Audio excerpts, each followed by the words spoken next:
सब लगी दियो सब सुना चाहिए हमारे कनिया पदवी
आगे फरमाइश जस्ट पूरा कह दीजिए हम पूरा कह दीजिए सुना दीजिए हम सुना दीजिए हम सुन दीजिए आपको जैसी कॉपी कर नहीं खिसिया भी नहीं सबक फरमाइश से इनको इच्छा है जो गीत होबार चाहिए खिसिया नहीं इनकर इच्छा है कि एक खटर का काबला गीत दुल्हन सुना दिया ठीक है खटर का कहा बुलेट चलावे का की नहीं नो गाड़ी सब बेटा का होंडा दिल्ली बेटी छोड़ एकटा बेटा बनना सके छे खटर का कहा बुलेट चलाबो काकी नहीं नो गाड़ी सब बेटा का होंडा दिल्ली बेटी छोड़ो फेरारी मैगी इन दिन हमारो समारी उधारी दुर्गा पूजा इन दिन हमारो समारी उधारी दुर्गा पूजा खटर का कहा बुलेट चलाबो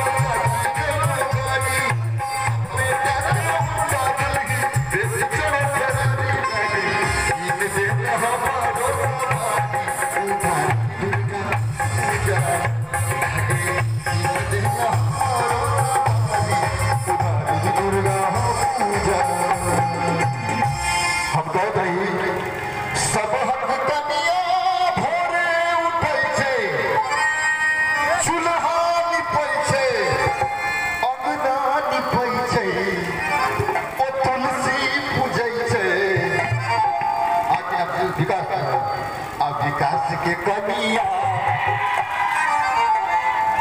नाम कहते हो विकास नाम सब हक कनिया चूल्हा निपै छै अंगना निपै छै अघोघो तनै छै अडोरी पूजै छै आ विकास के कनिया अच्छा बंधन जो खुश भेलै गाँव पर बंधन के कनिया अंग्रेजी से हमारे कनिया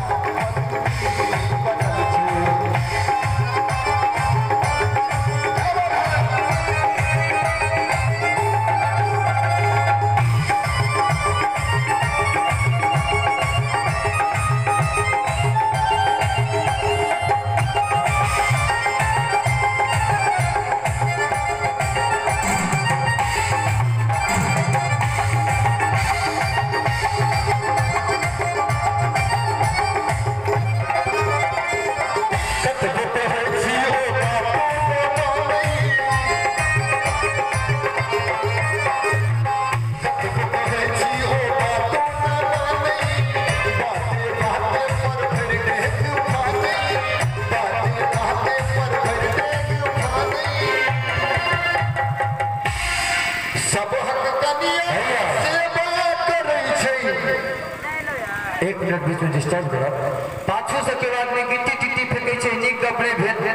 किनको कपार पर लाग जेतन, किनको हाथ में लाग सेवा करै छै, अबिछोना करै छै, सेवा करै छै। आगे नहीं करिए, करते होंगे दीदियो। अब प्यारो जतै छै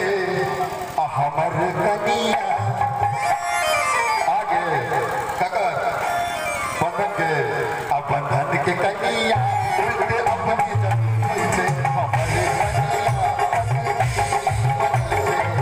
सब कनिया पपै छै, घर बजै छै, भक्सा करै छै हमर कनिया, हमर कनिया।